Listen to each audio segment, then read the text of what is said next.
Hello everyone, it's Seth, probably better known as Saffron Olive, and it's time for another daily dose of Dominaria spoilers.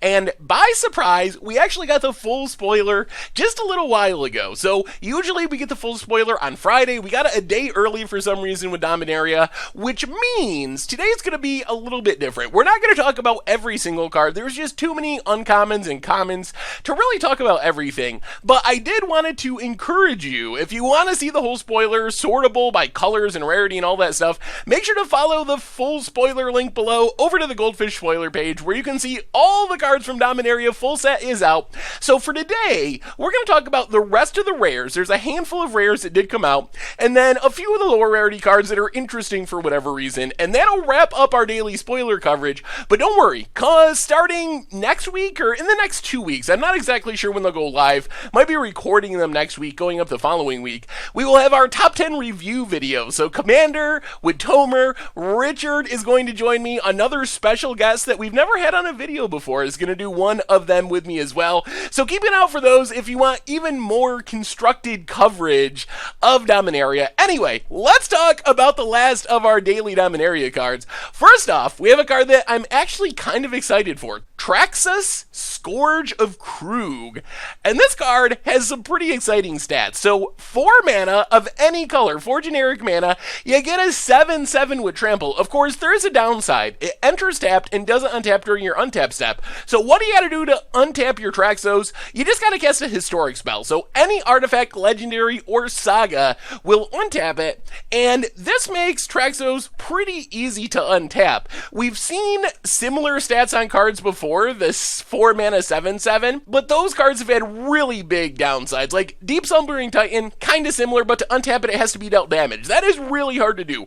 Woolly Razorback has to block a bunch of times. Ruan only legal in Legacy and Commander and attacks randomly. But Traxxas is actually pretty easy to untap because you can just cast a random Renegade map. You can cast a Planeswalker. You can cast a Saga. There's so many things that untap this. And then having a 7/7 trample for 4, assuming you're in the right deck that can consistently untap it every turn, is actually really scary, and it even has some upside because if you can cast multiple historic spells, you actually give it like a pseudo vigilance where you're able to attack with it, cast a historic spell post-combat main phase, untap it so it's back on defense, attack with it again the next turn, do that over and over again, which means you actually have a really good attacker and a really good blocker. Of course, there is a downside. Being an artifact is actually kind of a big deal because it means it dies to a Braid, which is a bit obnoxious, but still, for 4 mana getting a 7/7 with trample, this is a really threatening creature, and that doesn't even include some of the jank combo potential. We've talked before about like Battered Golem combo, where you can Retraction Helix your Battered Golem, keep bouncing like a Mishra's Bauble or a 0 mana artifact to keep untapping and tapping to give you infinite Stormcout. Traxxas does the same thing on a bigger, more resilient body, plus it gives you redundancy, like you can play it with Battered Golem. So maybe we'll do some against the odds or budget magic action, looking to combo off with Traxxas in the modern format. So all around, I think Traxxas is super sweet. Traxxas is really big for its cost. Dying to a Braid is an annoyance, but the fact that it's colorless means any deck can kind of play this. Of course, you do have to build around it a bit to make sure you can untap it, but in theory, you can play a handful of Planeswalkers, maybe some Sagas, some other artifacts, and have a really threatening creature. So I'm pretty excited for this. The stats are good, it is really big, and it even has some combo potential. So Traxxas seems pretty sweet to me. Moving on to our next rare, we have Haphazard Bombardment Pureblood, the big old vampire legend in the rare slot. So this card, I mean, it's fine. 7 mana 4/4 flying, sure. Whenever a creature an opponent controls is dealt damage, you put a +1/+1 counter on Haphazard Bombardment Pureblood, and then you can pay 4, including a red, to deal 2 damage to a creature. So, in theory, you can do some sweet things with this. It grows itself very slowly, like you cast this for 7, then you can pay 4 to deal 2 damage to a creature, to put a counter on your Singer Pureblood, which, you know, I mean, that's fine. It is worth noting that you don't get a counter for each damage dealt. You only get 1 damage for each creature, so even though you're dealing 2 damage to the creature, it's 1+1+1 counter. But this could be a fun build around if you are playing sweepers, like in a creature-heavy matchup where your opponent's got a bunch of creatures. If you can anger the gods, you're damaging a whole bunch of creatures, so maybe you're getting 3, 4, 5, 7 counters on your Khazarov,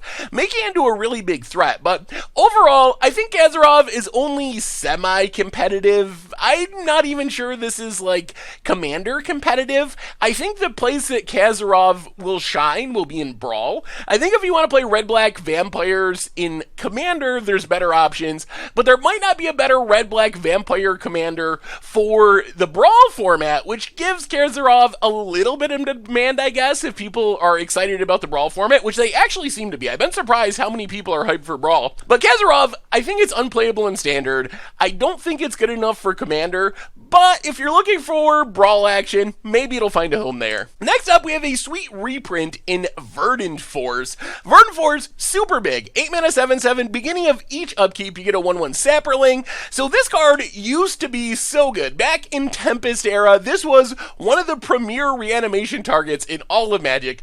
Oh, how times have changed with Grizzlebrands and Elish Norns and Ionas and Emrakuls. But it used to be that Vernon Force was the biggest, baddest thing going on. As far as today, I think this is more of a sweet flavor reprint. It's a very iconic card, and I'm glad to see it returning. But at 8 mana, I'm not even sure your typical Sapperling deck can actually play it. Like Tendershoot Dryad is kind of the same thing with more upside. Of course, the body is really small, but it's very similar in how they work. So I think that that's more likely to be kind of the payoff in the Sapperling/Fungus deck. So I'm guessing that Vernon Force is probably just a fun limited card. I don't know if it will see play anywhere. Times have just changed a lot. Since Tempest, when Vernon Force was the biggest, baddest finisher around, we have a lot bigger and badder and faster ways to close out the game these days. So I'm glad Vernon Force is back because it's certainly iconic and fits the flavor of the set really well. But I don't think it's actually going to be playable outside of potentially being a limited bomb, depending on how fast the format is. Next up, we have an uncommon that used to be a rare in Skizrik. Skizrik is kind of like a ball lightning type effect, so you can cast it for 4 mana, you get a 5/3 with Trample and Haste. If you cast it for 5 mana, it sticks around. If you don't kick it, you gotta sacrifice it at the end of turn. So this was a rare at one point, way back in Invasion, and it's definitely not a rare anymore, and honestly, I'm not even sure this is playable anymore. I think if you consider that we have Hazaret the Fervents and Rekindling Phoenixes, as far as Constructed is concerned, there's much scarier threats in the 4-drop slot for your aggro red deck. So I would be, again, surprised, much like Vernon Force, if this card actually showed up in Constructed. We also got Yargle, Glutton of Urborg, and this card is absolutely horrible, but it's also super sweet. So for 5 mana, you get a legendary Frog Spirit.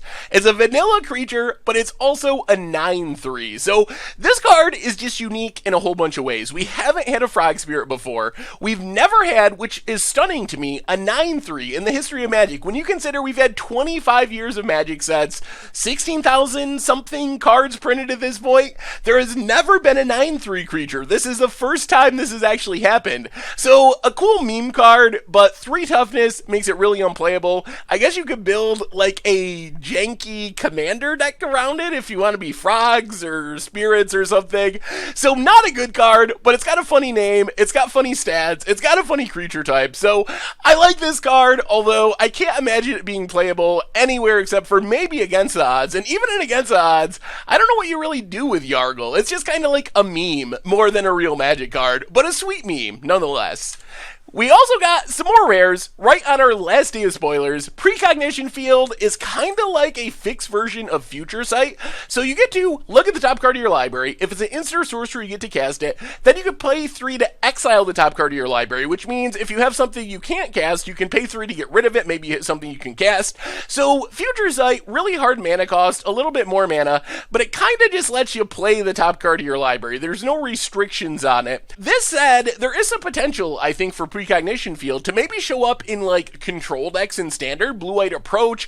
The fact that those decks already play so many spells mean your odds of hitting are not bad. You don't have to cast too many cards off the top of your deck for Precognition Field to actually be really strong, and we do have stuff like Op to let us manipulate the top of our library cheaply, get the lands out of the way. So if you're playing a control deck that is mostly spells, this can be a really good engine for just churning through your deck. Can definitely show up in Commander as well. So I think this card, even though it's much more restricted than Future Sight, has some potential in very specific builds, probably more like a 1 of or 2 of. Extra copies don't really work well with each other at all. They even can't be cast off the top of the library. So it's not a card you really ever want to draw more than 1 of, but as a 1 of in the right deck, this can be very, very strong and generate a ton of card advantage. We also got a new dinosaur, Territorial Allosaur, kind of like an alligator dinosaur hybrid, I guess. Anyway, it is pretty big. 4 mana, you get a 5/5. It is not legendary, which is a nice upside. And then if you kick it, so you cast it for 7 mana, you get to fight a creature when it enters the battlefield. So this kind of reminds me of a watered down Pelucranos to some extent. You have the 4 mana 5/5 stats. Pelucranos is very good, but part of the upside of Pelucranos is you could spend 4 mana to cast it and then dump all your mana into it the next turn to do the monstrous fighting multiple things type ability. Allosaur, you gotta do it all at once, so if you cast it, you can't pay the kicker cost later or anything. The other problem with Allosaur is we already got Ripjaw Raptor, and I expect that Ripjaw Raptor, even though it's losing 1 point of power, is probably still the better 4-drop for a dinosaur deck. Maybe you can play both. I was actually looking through all the dinosaur 4-drops, and there's not that many good ones. After Ripjaw Raptor, you're kind of looking at random uncommons that ping everything or something.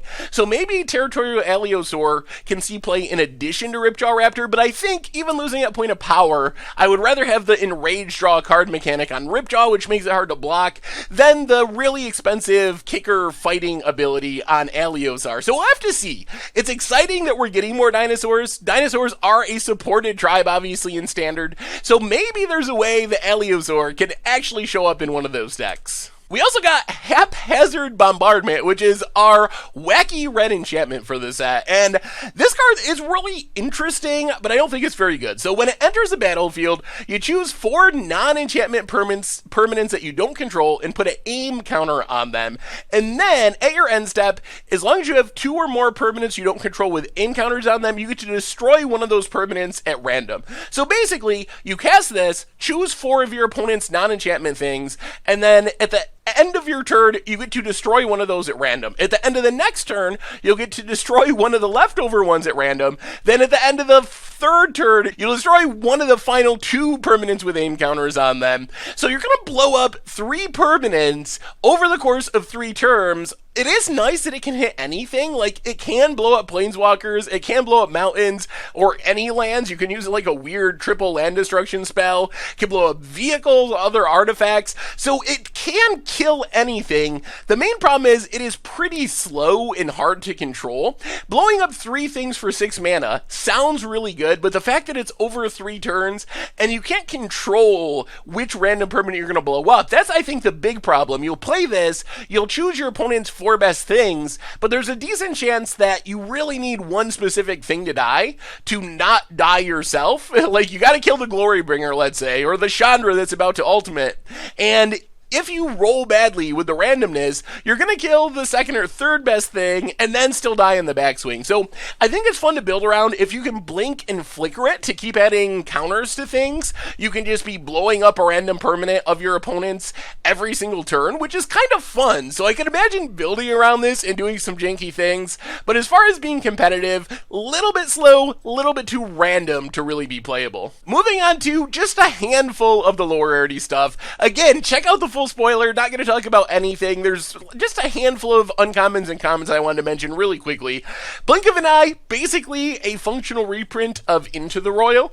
Into the Royal was pretty heavily played back in its standard format, so I think there's a chance that Blink of an Eye shows up as well. The flexibility of being able to cast it for 2 mana when you need to, but then cast it for 4 mana and draw a card, like a weird repeal, actually makes this effect pretty powerful. Into the Royal still shows up in cube decks to this day, so I could definitely see Blink of the Eye being a pretty good addition to some standard decks.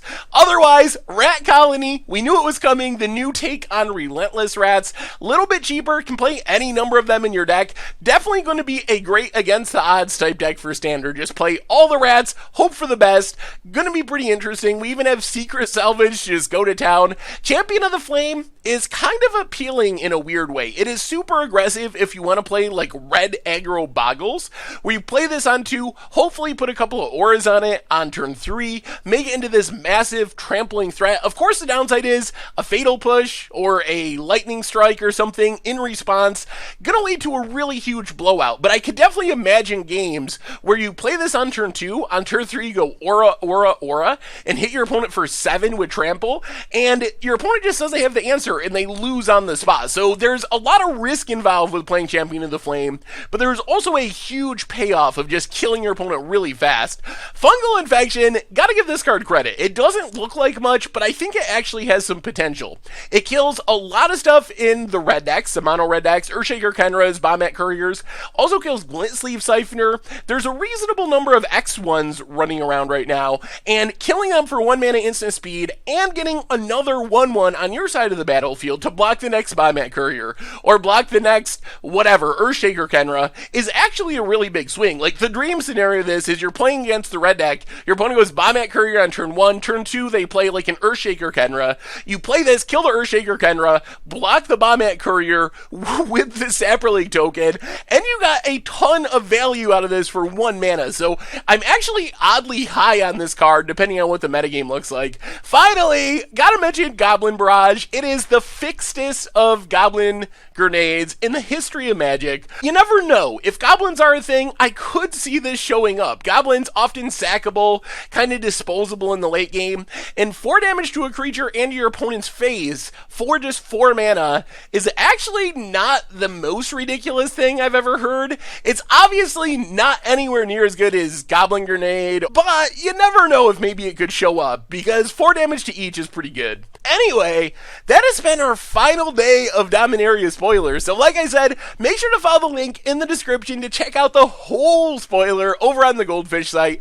In the meantime, what do you think? How good is Thraxos? What other combos are there for the big 7/7 for just 4 mana? How about the legendary Vampire Kazarov? Is there anything I'm missing about the card? It seems pretty underpowered to me. How about the spicy reprints? Vernon Force and Skizix. Is there any chance they can actually make an impact on our modern era of Magic, or has time just passed them by and they're just cool callbacks and nostalgic cards for old players who remember playing them 20 years ago, 10 years ago? What about Yargle? Is that just a meme, or can it actually be playable? Precognition Field, Territory Aliosaur, Haphazard Bombardment, all the comments and comments. Also, look at the spoiler and let me know, did I miss anything sweet from the full spoiler dump today? Anyway, thank you so much for watching. I hope you enjoyed the video. We will be back in a bit with more Dominaria coverage. As I mentioned, the top 10 countdowns for Standard and Modern and Commander, maybe even Brawl if you're lucky. So anyway, thank you for watching. Enjoy Dominaria, and I will talk to you soon. Thanks for watching the video. If you enjoyed it, help us out by clicking that like button down below. And to keep up on all the latest and greatest, click that subscribe button. And don't forget to hit that bell icon to get alerts whenever we have new videos. And if you want to, check out some of our other sweet videos here and here.